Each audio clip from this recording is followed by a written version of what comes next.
Hello again, and welcome back to Marketing with Purpose. My name is Monica Pitts. I am the owner of May Create Design, and right now, I'm on a rant. This is going to be a really, really fun episode. You're going to laugh with me at some of the ridiculousness of humans and the things that they actually think are true about their websites. So if you are a marketing professional, you're going to love this. And if you are not a marketing professional, you might actually be surprised at some of these things, because these are 7 myths that are just total crap that people have about their website that might surprise you, but are totally holding these people back from actually reaching success. Because yes, friends, your website is part of the success pie of your business. I know it sounds crazy. See, I do website reviews for free. I actually have an automated email that sends anytime that somebody clicks on the link to learn more about web design from my company. And it's like, hey, do you want me to look at your website and tell you how it loads and how it functions? And I'll give you an unbiased opinion about it. And you can ask some of the people that I've done these for. They tell me that I'm very good at complimenting what's awesome, and I'm very thorough with explaining the things that could be improved. They're not offended.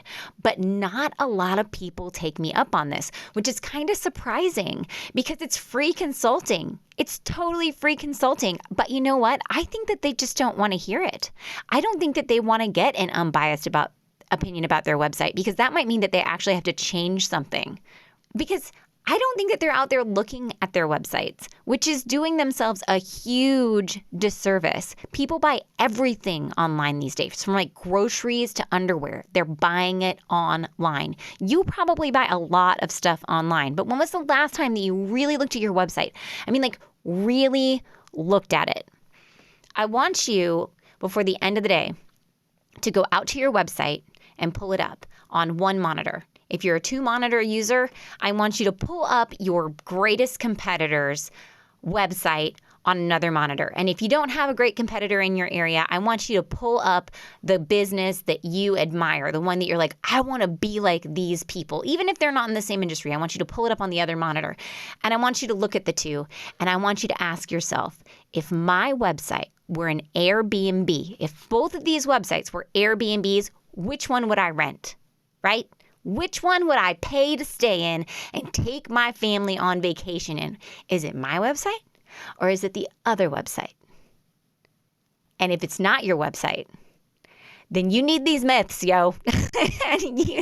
and you need to be okay with making that shift to getting a great new website. And I know that you're super busy and you've got tons of stuff going on. And I know that the budget can get tight. I totally hear you. I hear you, friends, because I run a business. I totally run a business, and I have 11 employees. And I am definitely a victim of letting my website go for too long without redesigning it, without updating the code on it, without really doing some deep refreshing on the website, okay? But suddenly you're going to notice these moments. You're going to notice that you stop getting so much traffic to your website. You're going to notice that you stop getting so many leads from your website. And eventually you're going to get less and less. And you know what's happening? You're dropping in Google rankings. That's what's happening. It's because your website's crap. Mine was crap. Remember how I said that I was going to be very blunt and I was going to tell you what was going on? I said that a few podcasts ago, and I'm clearly still in that point, right?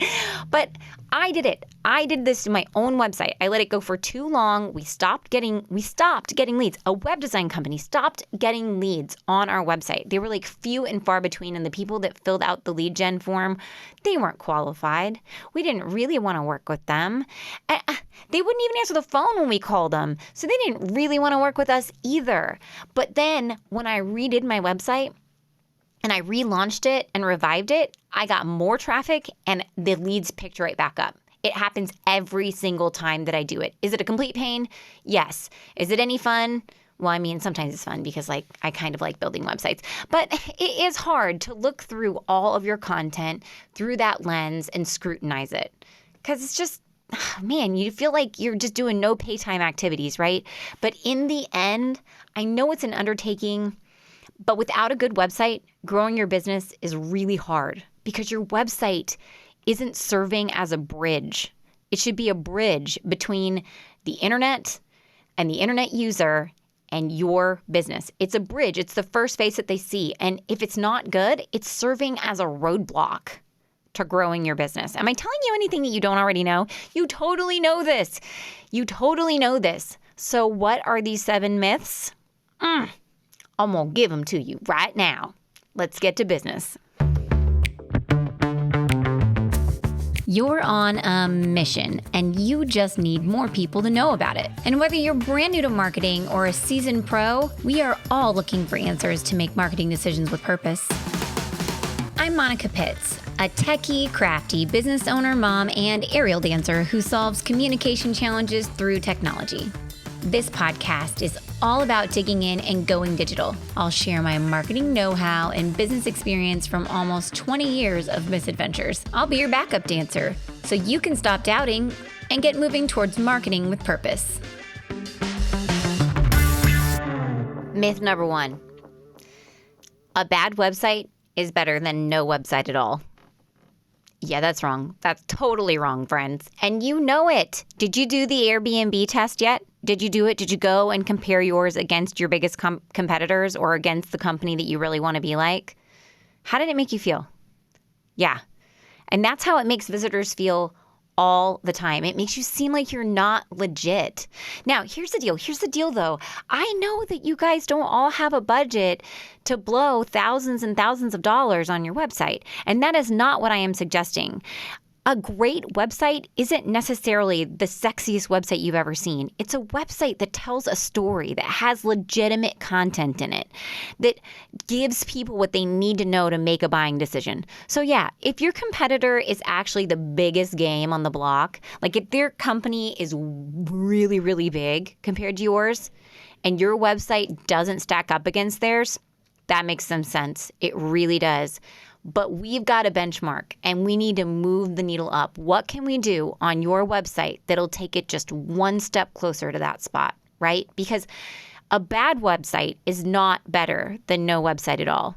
Your website does not have to be the sexiest thing on earth, but it does need to really tell your story. So what can you do to amp up your website and get it to tell your story, to give you the credibility that you need to actually get business? What can you do? Could you take some new pictures? Could you rewrite your text? Could you offer something that maybe the other website doesn't offer? Maybe they don't offer online price quotes. Maybe they don't offer a chatbot. A chatbot is actually really easy to install, believe it or not. Go to HubSpot. HubSpot has a chatbot that you can put in your website for free and configure. There you go. You could look really cool, right? Okay, so got that one out of the way. A bad website is not better than no website at all. We need a website that is yours and it looks like you, and we're trying to keep up with those Joneses, okay? Number 2, the most important thing is that my website is beautiful, that it looks good. Now, based on the answer that I just gave you to the previous myth, would you say that that myth is true? I'm going with no. No, because otherwise it wouldn't be in this list, right? Okay, no. Your website is a marriage of form and function, okay? So it has to load quickly for people. Maybe that's the one thing that you can do to beat out your competition right now. Maybe you figure out how to get your website to load super fast because they're not going to wait for the other one to load. They're going to go over to yours.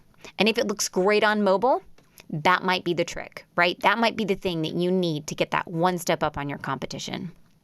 Now, it's a marriage of form and function. So I'm not saying that it can be completely ugly, but if it doesn't load quickly and if it doesn't work, that doesn't work either. So beauty is not all there is to it, friends. We got to have websites that are super functional.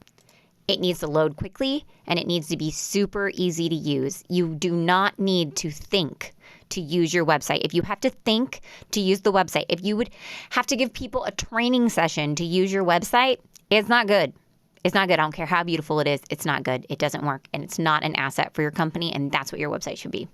Okay, so number 3, stock photos make your site look more polished. And now some of you guys are like, I can hear you shaking your heads no to that one. Like you knew. But here's the deal. Like I think that people know this, and I thought that we were putting the kibosh on this, but I keep seeing sites that are filled with glowing weirdos, okay? Stock photos that don't make any sense. They don't make any sense at all, right? So here's the deal. It doesn't make you look more polished. It makes you look just like everyone else. People can't tell who you are, and they should be able to see a glimpse of your company or your organization when they look at your website. So the glowing humans, they don't make any sense. We don't want them on there. I'd actually rather see you use beautiful typography or icons or little meaningful photos than having all these strange glowing people on your website. Don't like them. So myth number 4, it's okay if it's not great on mobile. We don't have that many people using mobile phones to look at our website, right? I mean, geez, when was the last time you looked at a website on a mobile phone? Probably today, right? Because we all use our mobile phones to look at websites. So why do we feel like our websites are exempt? Why? They're not exempt. Nobody's website is exempt from working well on mobile. I just said that if your competitor's site doesn't look good on mobile and yours does, you could get that market share. They could be yours. And that could be the thing that you're going to do to get that Airbnb booking. When your website doesn't look good on mobile, it makes you look like you don't care. Like you don't care about your image and you don't care about the people using your site. And if you don't care about them right now, when they're not your customers yet, how are you going to treat them when they do business with you? Just think about the message that you're portraying there. So for this mobile situation here, friends, there are some great testing tools that you can use. Inside of Chrome, if you hit F12, you can actually use the preview mechanism in there to look at your website on a mobile view. I personally actually just really like to pull up a website on my phone and click around. So, hey, do that. Pull up the website on your phone, click around. Is it working for you? Like, how is that? But then also, there is a test on Uptrends, Uptrends. It's a mobile speed test. I love this mobile speed test because it will let me test on different internet connections with different devices. I usually put it on an iPhone X, and then I use the normal internet setting, and then I let it give me a report. Run that report on your site. It might say that you're awesome. That would be so great. But if it says that you're awesome and it doesn't look right on your phone, then you're not great, okay? If for some reason you got a super low score on that, what I want you to do is I want you to go down to what they call the waterfall image on it. It looks like a big chart, and it kind of looks like a Gantt chart because it's got all those bars of color going across showing you how everything's loading. And I want you to sort it by file size. So click on file size and let it sort. And then I want you to see what's at the top. Is it pictures? If it's pictures, you can fix that. You can fix that. It's not hard. You just need to have pictures that are small enough for the mobile. And you just reload them, and you, in your admin section of your website, if you're using WordPress, you would say, don't show this big picture on mobile and do show this small picture on mobile. And you can fix it. You can fix it all on your own, okay? And your website's going to load way faster, and you are going to have more business because of it. Okay. Now, here's another one of them. Once your site is done, you don't have to update it. Yeah. That would probably be why you haven't looked at it in a while, huh? That's why a lot of people haven't looked at their website in a while, because they're not updating their website. I have a secret for you. When you never update your website, it makes you look like you're dead. Like you're not in business anymore. Because websites are meant to be updated, friends. They are modular. They're not a brochure that you have to go order another set from the printer. They're a website. You do stuff on it. So I'm not saying that you need to be blogging necessarily, though you can reach a lot of goals by blogging.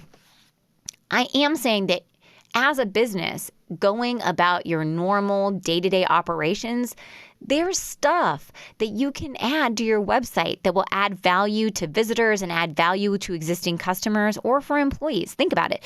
You could have proof of work, right? So as you complete projects, put them up there. Or maybe you solve problems that your clients face every day. So write a tutorial. Maybe there's tons of questions that people have before they engage in services with you. So as you come up with them, add frequently asked questions.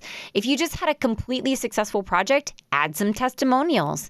If you guys did something really awesome for the community, add news. If you have a super awesome Facebook or social media account, or if you do email newsletters, all that stuff, put it on the website.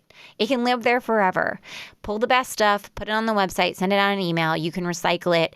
So there are easy ways as you're going about your business that you can update your website and make people know that you're still alive and you're still doing business. All right. Now, myth number 6 is a website is just for new customers. Well, we just talked about in the last example how you can use your website to support existing customers. Yeah. So I'm sure that really this one does not come as that much of a surprise to you. Your website is not just for new customers. It's really not. If it's not supporting your current customers, then it's not really helping you build your business. How many of you guys have a business where you don't ever get return business? When people come into me and they say, Monica, I want to get more business, or Monica, I want to get more donations for my nonprofit. I need to meet new people. The first thing I ask them is, are you talking to the people that you have? Do you maintain a relationship with them? Because it is way, way easier to kindle a relationship with someone you already know than it is to go out and meet new people. It costs way more money and it takes way more time to meet new people. So that website that you have, it should be supporting the people that you already take care of, right? So my accountant, he lets you log in and set an appointment with him, or download your tax files or upload files for him. See, it's part of his business processes. Nonprofits, you should be posting news and testimonials and stories and how you're making an impact in the community. You need to put that out there so that way people can see it. And you need to send an email newsletter out to your constituents so that way they can read back on your website about what's going on. You need to post about all your events. It is the hub where you have control over how everything looks and functions. Your website should not just be about getting new business. I believe that your website should also have return customers to it, because you need return customers and return donors in your organizations and businesses, or you're not going to be able to be in business as easily, right? This is our insurance, taking care of the people that we already have. Don't ignore those folks. We love those folks. Just like if you've listened to this podcast before, I love you. Thank you so much for sticking with me even on this rant. All right, so my last myth, last but not least, redoing my website is going to take too much time, so it's not worth it. Oh, come on. I already explained to you that I get that. Like, I get that. In the intro, I clearly said, yo, I hear you, because it took me forever to redo my website the last time. We were just kind of cobbling it together and adding stuff as we needed it. But then it was time for a whole overhaul. And Stacy asked, hey, Monica, so do you think we're going to have to rewrite the pages? I mean, they're pretty clever. And I said, oh, no, we don't have to rewrite those pages. And you know what? When I reread them, they needed to be rewritten. They did. I didn't want to rewrite them, but I knew they needed to be rewritten. And once we got all that new stuff up there, we started getting those leads again, and we started getting the traffic to our website again. You have to update it, or Google will hate you. That's number one. And then it's hard to grow your business when Google's not your friend. And not only that, you can build your website to solve problems within your company. We just talked about adding frequently asked questions. We talked about intake forms. We talked about all these different features that you can put on your website. You could put a pay online feature on your website. You can do all these different things. You can make your website work as a member of your company. It should work with you. So if you are not integrating your business practices in with your website, if you're not updating it so that it can get found more often on search algorithms, if you are not rebuilding it every 4 to 5 years to make sure that the code is up to date, you're not just wasting time. You're wasting money because your website is not working for you. It's not doing its job anymore. And if it were an employee, you would fire it. But instead, you're like, I don't have enough time to rebuild it. Well, do you have enough time to replace your office manager when she quits? Of course you do. And you have enough time to replace your website too. Don't let time be your enemy. If it is a priority, you can find time to do it. Make it a priority. It will help you grow your business. There you go. Woo! Okay. I'm feeling like ranted out right now. Like I'm kind of actually feeling a little worn out. I think I might have to eat some chocolate. Like I got all those emotions out and I did a lot of that venting. Like I feel like this microphone is my therapist right now. But I'm sure that some of you got a kick out of that and others you guys maybe rolled your eyes and already stopped listening. And then the rest of you are like, I hadn't really thought about it that way. And I made this episode for all of you. For those of you that are rolling your eyes, those of you that laughed along, and those of you who went, because we have to make your website a beautiful, scalable asset for your company, for your organization. That's what it's there for.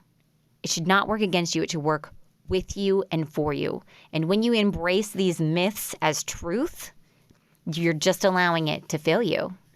And if it were an employee, once again, you would fire it. So before the end of the day, your homework is to pull up your website and your competitor's website or somebody's that you admire and ask yourself, if this were an Airbnb, would I rent it? Then I do want you to pull up your website on your mobile phone and I want you to look at it. Just look at it. And while your website's up, just click through to the pages and see, are there outdated pictures of staff on there? Do we still offer these services? Because we just forget. We don't look at it, right? But we need to. We need to because people are buying things online and they are meeting our businesses out there too. I also want you to go out to Uptrends and I want you to run that mobile speed test on your website because you deserve to have a fast loading website and so do your visitors. And while you're out there on Uptrends, you can run a speed test for your website on a PC as well.